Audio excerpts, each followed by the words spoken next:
Hello दोस्तों। तो आज हम लोग पढ़ रहे हैं क्लास 6 की एनसीईआरटी हमारे अतीत पार्ट 1, जिसमें हम लोग आरंभिक नगर के बारे में पढ़ रहे थे और इसके पहले वाला वीडियो आप लोग देखे होंगे। उसके बाद यहाँ पर जो अगला टॉपिक है, हमको केवल क्लास 6 की एनसीईआरटी पढ़ रहे हैं तो केवल जानकारी के लिए कि आखिर में होता क्या था। अब देखिए, नगरों में रहने वालों के लिए भोजन, जो नगर में रहते थे उनको भोजन कहाँ से मिलता था। तो जो नगर में रहते थे वह एक प्रकार के शासक थे जो शहर में रहते थे, और किसान जो थे उनको खाना पहुँचाते थे। यही प्रक्रिया रही होगी उस समय। तो इसको हम लोग पढ़ करके जानते हैं कि आखिर में कैसे लोग नगरों में रहने वालों के लिए भोजन कैसे बनता था, कहाँ से पाते थे भोजन। तो आइए चलिए हम स्टार्ट करते हैं। यहाँ पर है, लोग नगरों के अलावा गांव में भी रहते थे। वे अनाज उगाते थे, जानवर पालते थे। किसान चरवाहे ही शहर में रहने वाले शासकों, लेखकों और दस्तकारों को खाने के सामान देते थे। तो ये बात आपको पता चल गई होगी। किसान और चरवाहे जो थे शहर में रहने वाले शासकों, लेखकों और दस्तकारों को सामान देते थे। पौधे के अवशेषों से पता चलता है कि हड़प्पा के लोग, ये बहुत इंपॉर्टेंट पॉइंट है, बहुत वेरी वेरी इंपॉर्टेंट पॉइंट, इसको आप नोट करिए, 1 नंबर का पॉइंट है। हड़प्पा के लोग गेहूं, जौ, दालें, मटर, धान, तिल और सरसों उगाते थे। अब प्रश्न पूछ सकता है कि हड़प्पा के लोग कौन सी फसलें उगाते थे। तो हड़प्पा के लोग गेहूं, जौ, दालें, मटर, तिल, सरसों आदि उगाते थे। और एक चीज है कि जमीन की जुताई के लिए हल का प्रयोग एक नई बात थी। जमीन की जुताई के लिए हल का प्रयोग एक नई बात थी। हड़प्पा काल के हल तो नहीं बच पाए हैं, क्योंकि वह लकड़ी के होते थे तो कहां बच पाएंगे, लेकिन हल के आकार के खिलौने मिले हैं। हल के आकार के खिलौने मिले हैं। इस बात से स्पष्ट होता है कि उस समय के लोग जो थे वह पक्का हल चलाते होंगे, नहीं तो खिलौने के साथ कहां से मिलते। और भी आगे देखिए, इस क्षेत्र में बारिश कम होती है। इस क्षेत्र में बारिश कम होती है, इसका मतलब लोग अगर फसल उगाते होंगे तो अगर बारिश कम होती होगी तो उसका कुछ उपाय किए होंगे कि नहीं किए होंगे, आप पहले ही बताइए। जरूर उसका कोई ना कोई उपाय किए होंगे। हो सकता है वह पानी को संचित करते हो और संचित करने के बाद उसका बाद में उपयोग करते हो सिंचाई के समय। तो देखिए, इसलिए सिंचाई के लिए लोगों को कुछ तरीके अपनाए होंगे, कुछ तरीके तो जरूर अपनाए होंगे। संभवतः पानी संचय किया जाता होगा। हो सकता है कि पानी को इकट्ठा करते हैं और जरूरत पड़ने पर उसे फसलों की सिंचाई की जाती होगी, ऐसा अनुमान लगाया जाता है। तो हड़प्पा के लोग गाय, भैंस, भेड़, बकरी पालते थे। क्या पालते थे? हड़प्पा के लोग गाय, भैंस, भेड़, बकरी पालते थे। बस्तियों के आसपास तालाब और चारागाह होते थे। बस्तियों के आसपास क्या होते थे? तालाब और चारागाह होते थे। लेकिन सूखे महीने में मवेशियों के झुंडों को चारा पानी की तलाश में दूर दूर तक जाना पड़ता था। ये बात हमेशा याद रखिएगा।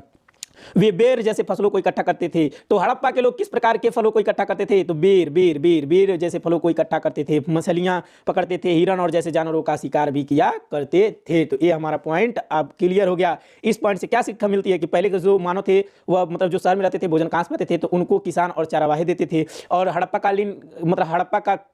के लोग कौन सी फसलें उगाते थे? तो आप बताइए, गेहूं, जौ, दालें, मटर, धान, तिल, सरसों, इसकी फसल उगाते थे। क्या हड़प्पा के समय में जुताई होती थी? तो हड़प्पा के लोगों के लिए तो हल से जुताई करना एक नई बात थी। लेकिन हल के खिलौने, हल लकड़ी के होते हैं, वह इस समय तक उसके साथ कोई मिलता नहीं है, लेकिन हल के खिलौने मिले हैं। इससे यह स्पष्ट होता है कि अब ये प्रश्न पूछ सकता है कि हड़प्पा के समय हड़प्पा जो निवासी थे वहां पर बारिश कम होती थी तो क्या सिंचाई कैसे होती थी। तो हो सकता है कि वह लोग पानी संचित करते हैं और उसका उपयोग पड़ने पर उससे सिंचाई की जाती होगी, जरूरत पड़ने पर।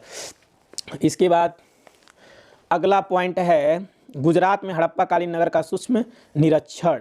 गुजरात में हड़प्पा कालीन जो नगर है उसका सूक्ष्म निरीक्षण किया गया और उस आधार पर क्या मिला, यहां से हम लोग देखेंगे कि वहां पर क्या मिला। तो कच्छ के इलाके में खरीदर वेत के किनारे धौलावीरा नगर बसा था। कच्छ के इलाके में खदीर वेत के किनारे धौलावीरा नगर बसा था। कौन बसा था? गुजरात में कच्छ के इलाके में खदीर वेत के किनारे धौलावीरा नगर बसा था। धौलावीरा नगर कहाँ बसा था? कच्छ के इलाके में खदीर वेत के किनारे। वहाँ साफ पानी मिलता था। क्या मिलता था? वहाँ साफ पानी मिलता था। अर्थात धौलावीरा में क्या होता था? साफ पानी मिलता था। जमीन उपजाऊ थी। धौलावीरा की क्या थी? जमीन उपजाऊ थी, जहाँ हड़प्पा सभ्यता के कई नगर 2 भागों में विभक्त थे।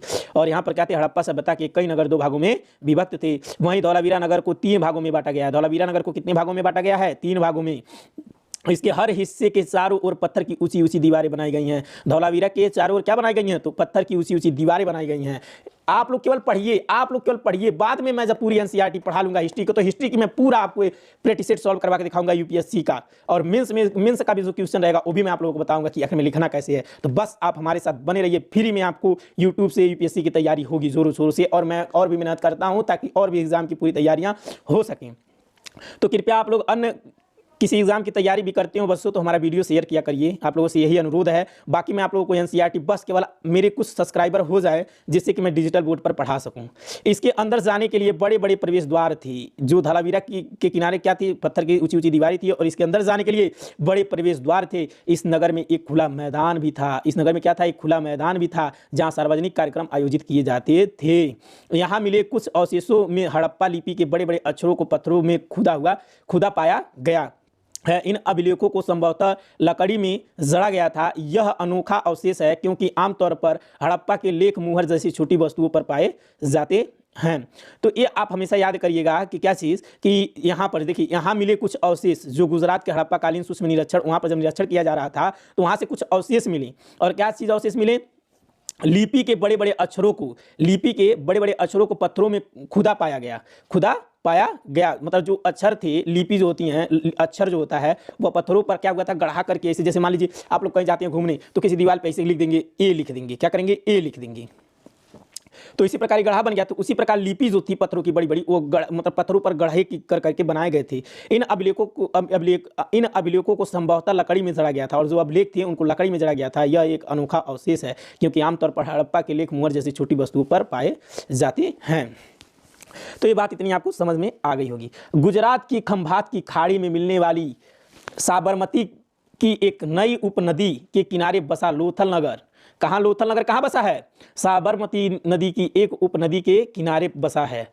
ठीक है, स्थान बसा था जहाँ कीमती पत्थर जैसे कच्चा माल आसानी से मिल जाता था। यह पत्थरों, शंखों और धातुओं से बनाई गई चीजों का एक महत्वपूर्ण केंद्र था। इस नगर में एक बड़ा भंडार गृह भी था, जैसा कि मैंने इसके पहले आपको बताया था कि लोथल में एक बड़ा गृह भंडार भी था। इस भंडार गृह से कई मुहरे और मुद्रांक या मुहरबंदी परदबने से मतलब मुहरबंदी मिले हैं। जैसे कि कहने का मतलब हो सकता है कि उस समय क्या था, देखिए क्या क्या मिला है। कुछ लोग आते होंगे तो उनको ठप्पा मार के दिया जाता होगा, तो ये सारी चीज़ें होती हैं। जैसे आप लोग पैसे वैसे देते हैं तो यहाँ पर मुद्रांक, मुहरबंदी, जैसे ये होता है ना, हम लोग राशन लेने जाते हैं तो क्या करते हैं? अंगूठा लगा देते हैं, वहाँ पे साइन कर देते हैं। उसी प्रकार से क्रियाकलाप चलता रहा होगा। ऐसे साक्ष्य मिले हैं। यहाँ पर देखिए कुछ पॉइंट करके दिया है। लोथल का बंदरगाह, यह बड़ा तालाब लोथल का बंदरगाह रहा होगा जहां समुद्र के रास्ते आने वाली नावें रुकती थी। संभवतः यहाँ पर माल चढ़ाया उतारा जाता था। तो ये सारी चीज़ें हैं।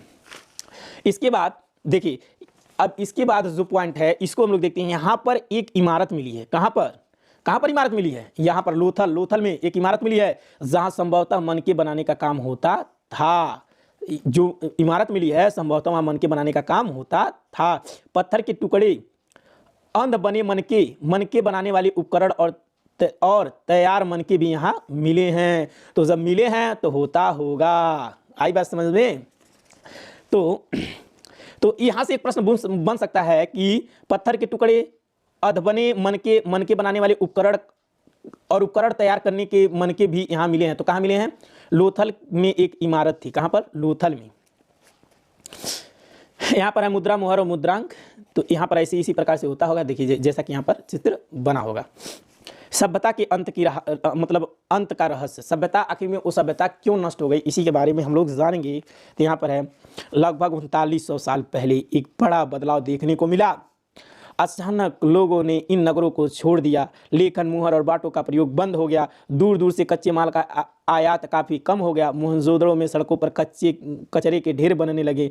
जल निकास प्रणाली नष्ट हो गई और सड़कों पर झुंगी नुमा घर बनाए जाने लगे। यह सब क्यों हुआ कुछ पता नहीं। कुछ विद्वानों का कहना है कि नदियाँ सूख गई थीं।